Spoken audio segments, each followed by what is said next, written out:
Good evening and welcome back to DXB today, where we're talking about soft skills, what they don't always teach you in school and university. And right now we are very excited to have our next guest, who is an organizational psychologist, a TEDx speaker, and one of the region's leading voices in emotional intelligence. We welcome Dr. Soha Chahine. Thank you so much for joining us. Thank you for having me. So I want to talk about the work you do, helping leaders and teams develop the kind of people skills that really make a difference. Can you tell us a little bit about why human skills, quote unquote, are so important, especially in this day and age? Excellent. Because the world suddenly woke up to something unusual. We are racing to embrace and humanize artificial intelligence. But what we have forgotten is to humanize ourselves. We are becoming robotic, right? Why? Because for years we praised KPI, performance, speed, and at the same time and without noticing, our team started to operate on autopilot. So they are performing, but they are not connecting. They are delivering, but what they have missed or lost is that human instinct that make work, that rational, emotional, that human dynamic that move the team forward. So what I've noticed inside organization that technically, wow, they've have evolved, but from that human intelligence side, they couldn't keep up, and that gap shows up in employees' engagement, in the burnout, in communication breakdown. Not because they're employees they don't care, but because they are emotionally exhausted, and that's the difference. Now, speaking of emotion, you speak a lot about emotional intelligence, right? It's being aware of our emotions, being aware of those around us. How do you think that awareness affects how we connect to people and how we lead people? All right, emotional intelligence, in my own opinion, is a big world. All right, so when you are not aware of your emotions, you leak them. Emotions, they travel. You leak them through your postures, through your silence, through your urgency, through your poses. They show up in how do you lead a meeting, how do you usually respond to one of your team members who drops the ball, for instance. So every raised eyebrow, every pose, every urgency sends a message, right? So our people feels us long before we do. When you are feeling tense, your team would go and mirror your tension. When you are feeling, let's say, centered, your team would go and try to find their own ground.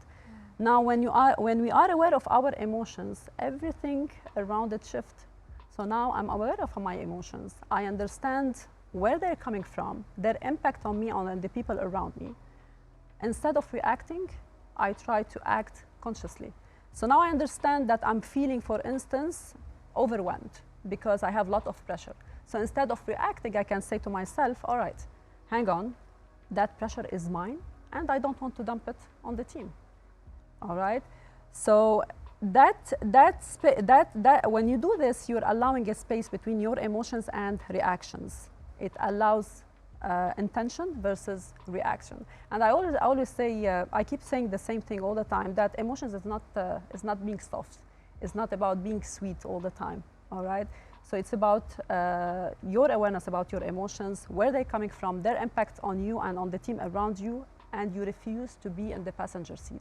You take the wheel, fully aware that your emotions don't get to drive your team. Your emotions don't get to drive even your behavior. When it comes to leadership here in the UAE, we have all the cultures here.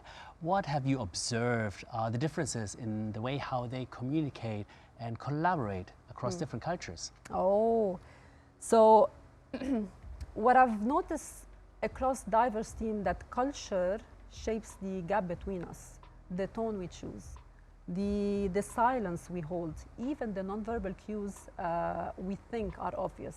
To clarify, for instance, some culture would value speed. Some other culture would value harmony. Some would like or prefer to speak directly without filtering. So when we do this, or if we mix all of this together, misunderstandings are rarely intentional. They are cultural, right? So communication becomes less about language, and it becomes more about, okay, let me clarify what did I mean, because urgency for some cultures may be perceived as aggressive. silence for others may be perceived as disapproval, right? So the team who works effectively together or collaborate effectively together are not the one who dismiss their differences. No, they are the one who talk about their differences. They label them, they name them, they make the invisible visible. They ask each other, okay, how we can make it, how we can communicate, what's comfortable for us, what's not comfortable for us. And when that happens, tension drops, misunderstanding fade, and suddenly our team started to listen to each other. Dr. Soha, we were talking earlier about different skills, and adaptability was one that came up. Yeah. And another word for this in an organizational context can be resilience. So how important is resilience? Resilience is quite important, specifically in today's world. Let me start with the myth. So most of the people, they think resilience is all about bouncing back, all right? So that's half of the equation. But what resilience truly means, it means that to stay honest with yourself in moments you would rather escape. Resilience is not that, that smile you put on. Resilience is not about keep going. The resilience is not about staying positive all the time and staying tough. All right?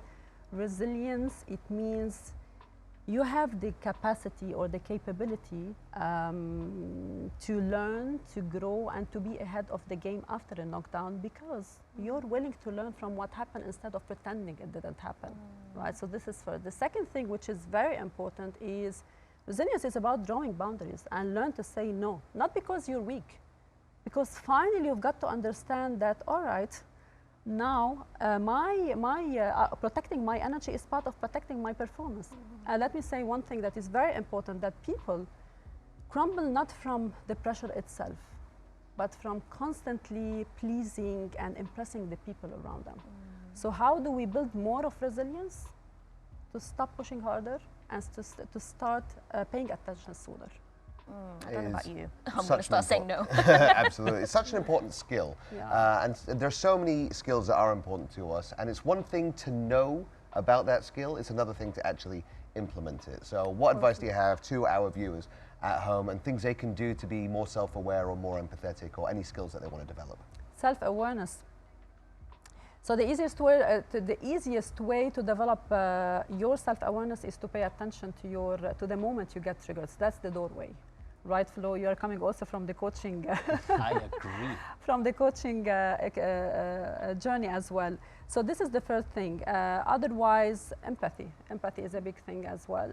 So empathy, the easiest way also to develop your empathy is to stop assuming somebody else's intention.